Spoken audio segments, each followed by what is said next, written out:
Hello everyone, CrystalFissure here. Welcome to a new Spyro Reignited Trilogy video. Excuse the mess, Spyro.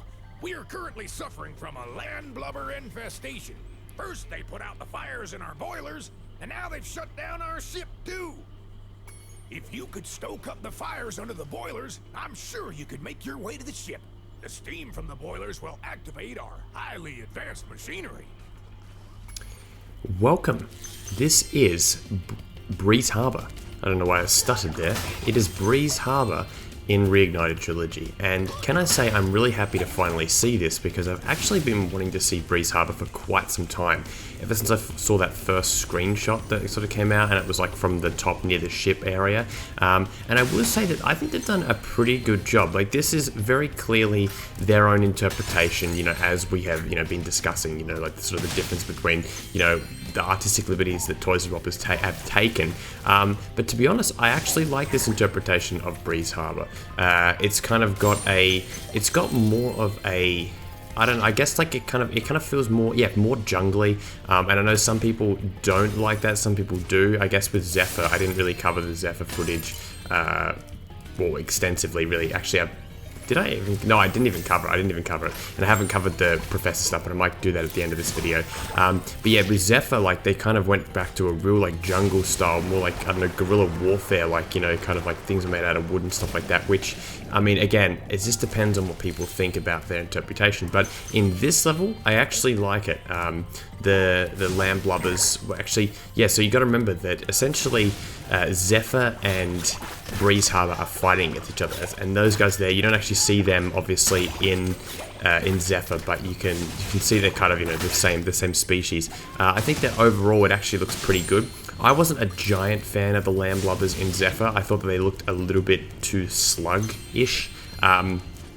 I mean, just compared to the original ones, of course, like, you know, that's perfectly fine if you did prefer them. But I will say that I actually quite like the you know, the Prix builders here. I think they're actually pretty cool, which we'll see them a little bit again later on. Yeah, I do love the, you know, the sort of the addition of all of the grass around, like that kind of sort of half growing. I know that, you know, I just think it's a good inclusion. You've got the power up over there, more enemies. Oh, nice. You've got this catapult thing, which is, yeah, I mean, look, I'm now that we're like a month away, you know, it's starting to get pretty exciting. Now the game's coming. I've got my friend Al Malloy coming down in less than a month now. In fact, the game is out. It's the 13th right now in Australia, which means that we are officially 1 month away. I like the steam that's coming out of the machine there. And then you jump on that, and oh, jeez, looks like bizarre sort of throw there. He kind of glides at the end there. Cool. And notice the mountain range in the background as well. That's something that they've added on. And actually from here, this is where I love Prix Harbor the most. Prix Barber? What the hell am I talking about? Prix Barber. I love Prix Barber. The Prix Barber shop. The Mystic City gift shop. No, but I really actually like the view we need to see over here. I'm just a big fan of nighttime levels in general and like ice levels, so this has always been something I've been looking forward to. And looking at that over there from there with the distance, it actually kind of feels, it actually for some reason reminds me a bit of Ratchet and Clank. I don't know why, like, I mean, maybe it's because of the metal everywhere, the metallic feeling, but yeah, look at that, that's awesome. I absolutely love this. I think that that's a really, really cool shot. Yeah, I'm glad they've kept it, and here we go, here's a Prix builder. Prix blocks, I don't know why I thought of that randomly. Okay. Thanks for getting our ship fired up, Spyro. Tanks. Now we can proceed with our counterattack on Zephyr. Please take this talisman as a token of our gratitude. It almost sounded like a mixture of Irish and Australian there for some reason. You can see, can I hear that? There we go, and talisman, and love that, love forever. I'm gonna love this like return home thing. Anyway, guys, it's time to have some trouble with the trolley.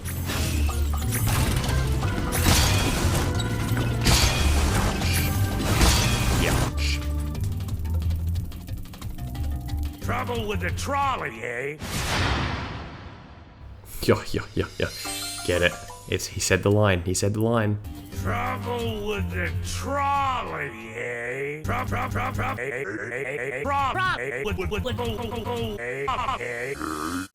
Alright, let's go through this one more time, shall we? Like Daft Punk did. One thing you notice is it looks like they've got that purple filter over it, which has in the older footage that have been released. I think that overall it looks better without the purple filter. I reckon that when the final game is released, it will not actually have that, because they've got rid of that in a lot of the older footage. But I still think it actually looks decent even without it, to be honest. Thank you, Beaky. Yeah, I love them. I actually love them. And you can see that, yeah, they've kind of like put, it's like, it implies that it's actually quite high up, because you can see the clouds down at the bottom there, which they didn't have in the original game, you know, obviously, due to, you know, graphical constraints. So that is cool. I also do, as I said, pointed out before, I do love all the steam as well. That kind of gives it this world kind of a moving feeling. Another thing is the weird balls there. Look, they kind of got like bizarre expression on their face. They're very lit up compared to the original ones. Bloody hell. Lewis lit. And Lewis lit up. Or Travis Scott, it's lit. They bring a new meaning to it's lit. Straight up. Alright, there we go. I'm acting like I'm playing. I'm like, there we go. Okay, let's go. Yep. And now I'm going to shoot this down. And look, you can see the different trolley, what are they called? The gears there on the track. Which are a little bit more lit up as well. Look at that. See, they're illuminated. Magical stuff. Look at Zoe there. Zoe as well. Speaking of illumination. Very illuminated as well, and that's the thing. So I really do think the Toys for Bob actually did take in the consideration that people had said, you know, that like it looked like Zoe was kind of like not bright enough and kind of like not magical enough, you know, in the original. What was the level? It was, oh, what one was it? Oh, Idle Springs, that's right, the Idle Springs footage, yeah. So I think that they've done a really good job and deserve credit for that. Look at those cheeky little shits, there you go. Wow. Bubbles. Remind me of something out of SpongeBob. There you go. Look at that whole like, shell. Did shellfish make a sound?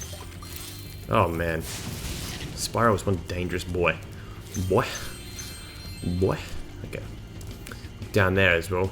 It almost looks like you can jump on that bit of rock there, and you know, down there where all the plants are.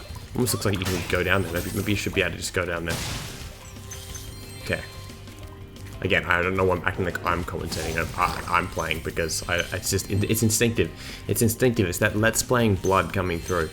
So yeah, we can't go up there yet, but we kind of do anyway with the Trouble with the Trolley cutscene thing. I love how they did that though. They know that that's become like it's like, you know, like Spyro, you know, is popular, but it's not like there's like this massive sort of meme culture with it.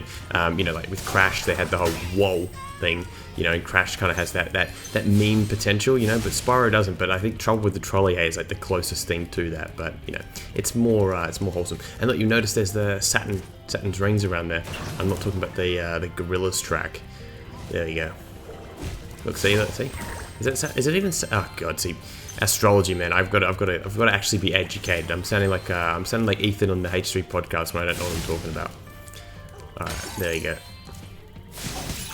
Ooh. Actually, and you know what? I leave that brief silence in the video there to point out that the soundtrack to this, the Reignited soundtrack, they've done a good job with it. They've actually done a really good job with it. I'm giving it a real approval rating. It is definitely higher than Trump's approval rating right now. It's definitely higher than, you know, whatever, it's like 38%. I would give this an 80 out of 100 if I'm going to be ranking out of that. I think it's a really great rendition. I think that honestly, ever since like, it's almost like since Copeland's got involved, but I wouldn't say it would just be, oh, Copeland all of a sudden magically makes it better. But I think that, you know, maybe consulting with him, he's got more of the instruments and stuff like that. I just think they've done a really good job. The producer's done a really good job. And next video I will actually get his damn name, because I keep forgetting what his name was. It's like Stefan something. I think he's European. But yeah, he's done a great job. Honestly, I went from like not being excited at all to actually being properly excited. Anyway. It's a funny thing, Spyro. I adjusted Avalar's portals to take me to the Dragon Worlds, but somehow I ended up here. Maybe my coordinate tables are out of date. Yeah, by 1,000 years. That would explain why the book was so cheap. So now that you're done saving the world again, are you gonna visit me in Avalar? Sure, Elora, but I still have to find the rest of the eggs, and, well, Hunter's disappeared again. Did you say Hunter? Well, hey, I can help. I just saw him sneak off with Him, Agent 9, isn't that a Rhinoc over in those bushes? Rhinoc! Ooh, let me at him. You want a piece of me, Rhinoc boy? 8 laser, punk! Come on now. No fair hiding. So to wrap up this video, I just thought I'd go over this cutscene as we end it all. You'll see that the professor there is looking he's got the eyebrows, man. He is a strange looking guy. You know what? He looks closer to Blink though. He looks closer to Blink from Hero's Tale actually. Elora looks like she's, I don't know, her face looks like it's changed slightly, honestly. But she's looking good, honestly. I'm more of a fan of Elora over time.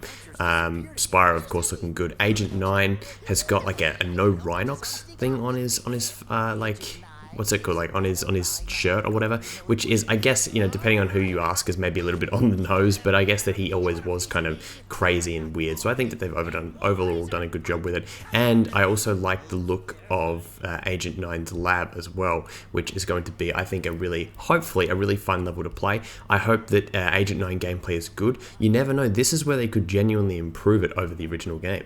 You never know. They could, because Agent 9 was always, you know, fairly clunky. I mean, the secondary playable characters were always kind of a little bit clunky. So I'm actually curious to see how Toys for Bob handle that.